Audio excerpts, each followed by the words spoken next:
Assalamualaikum warahmatullahi wabarakatuh, sahabat sekalian. Beberapa waktu yang lalu kita mendapatkan informasi terkait dengan pembebasan narapidana terkait dengan pencegahan COVID-19 yang disampaikan oleh Menteri Hukum dan HAM Profesor Yasona Lauli. Sangat menarik kalau kita telaah, kalau kita kritisi berkaitan dengan kebijakan tersebut, baik dari aspek hukum, aspek sosial, aspek kesehatan, dan yang lainnya. Pertama, dari segi aspek hukum kita lihat bahwa kebijakan tersebut didasarkan kepada Peraturan Menteri Hukum dan HAM Nomor 10 Tahun 2020 tentang syarat pemberian asimilasi dan integrasi pada narapidana dan anak dalam rangka pencegahan dan penanggulangan penyebaran COVID-19. Jadi secara hukum atau secara peraturan perundangan itu sudah ada dasarnya. Namun apakah peraturan perundangan tersebut sudah sejalan, sudah memberikan kepastian hukum atau keadilan? Nah, ini juga menarik untuk kita bahas bersama. Di Peraturan Menteri Hukum dan HAM tersebut juga disebutkan bahwa pembebasan terhadap narapidana tersebut diberikan kepada narapidana tindak pidana umum. Itu yang disampaikan oleh Menteri Hukum dan HAM. Namun kalau kita lihat lagi di bagian-bagian akhir dari Permen Kumham tersebut juga tidak hanya menyebutkan kepada tindak pidana umum saja, tapi juga ada tindak pidana narkotika. Jadi secara substansi sebetulnya sudah berbeda antara yang disampaikan oleh Menteri Hukum dan HAM dengan Peraturan Menteri Hukum dan HAM tersebut. Jadi ada tindak pidana narkotika, narapidana tindak pidana narkotika yang diberikan pembebasan, meskipun di situ disebutkan ancaman pidananya atau pemidananya yang di bawah 5 tahun.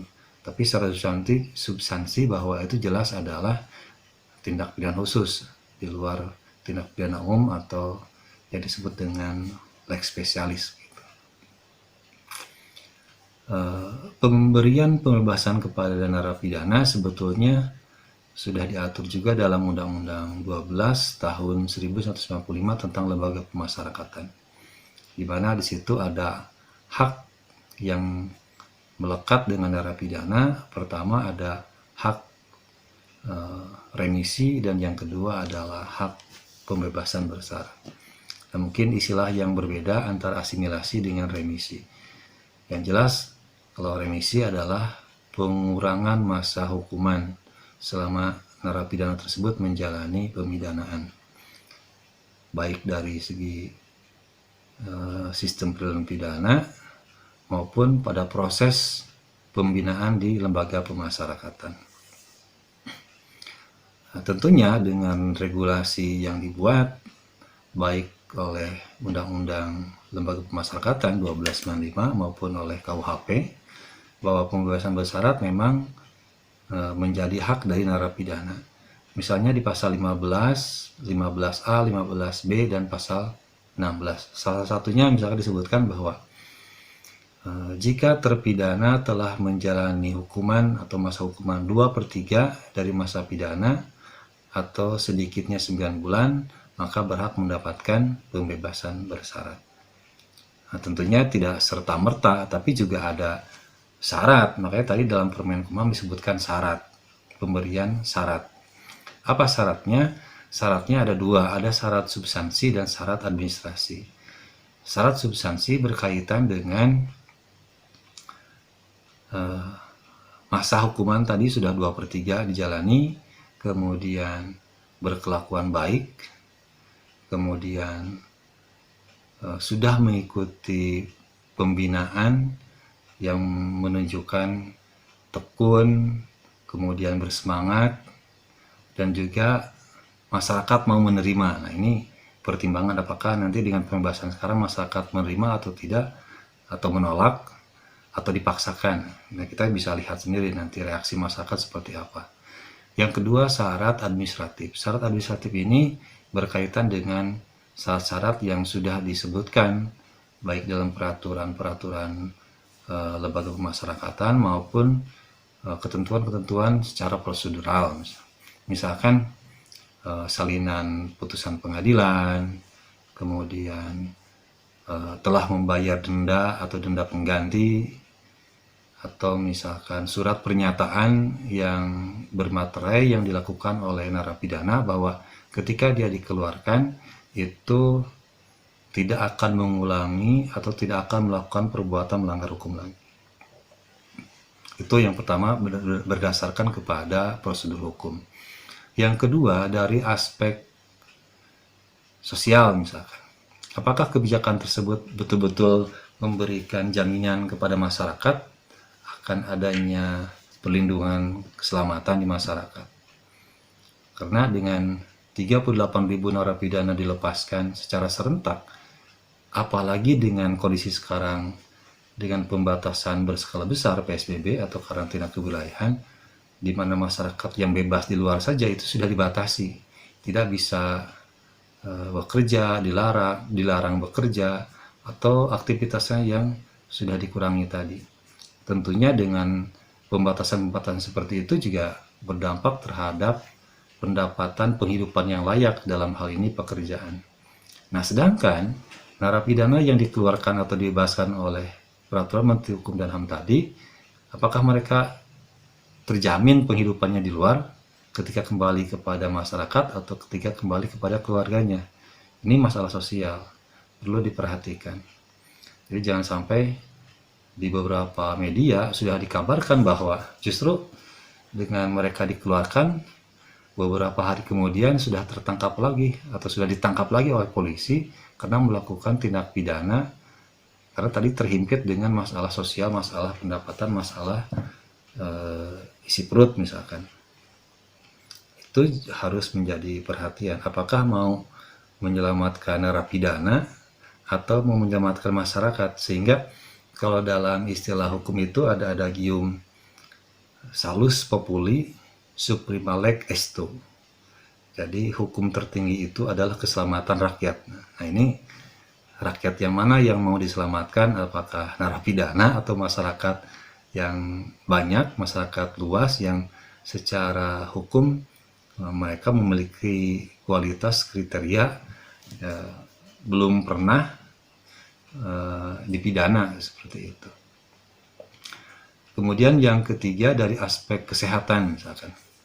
Apakah benar dengan pembebasan narapidana yang 38.000 itu karena aspek kesehatan yang rentan di lapas?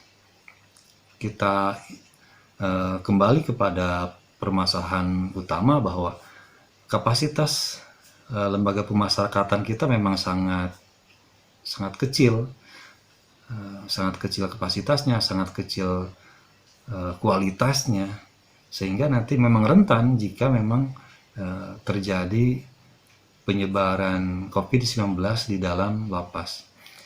Sebetulnya kalau kita sedikit lebih kritis dengan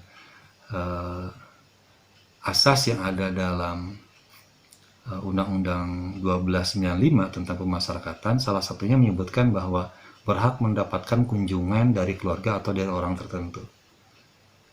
Artinya selama mereka tidak berinteraksi dengan orang luar, kan tidak mungkin terjadi penyebaran COVID-19. Ya bisa saja tendensinya itu didasarkan kepada kunjungan keluarga atau orang tertentu dari luar itu. Nah, apakah kebijakan tersebut atau prinsip atau asas itu bisa disimpangi atau tidak berkaitan dengan pembatasan terhadap keselamatan narapidana di lapas? Bayangkan kalau misalkan kita bisa melakukan social distancing di lapas, sangat tidak mungkin. Physical distancing juga sangat tidak mungkin karena tadi kapasitasnya yang kecil sedangkan penghuninya yang sangat luar biasa banyak gitu. Atau misalkan pemberian atau penyediaan masker setiap narapidana mungkin atau tidak, ini juga berkaitan dengan uang negara gitu.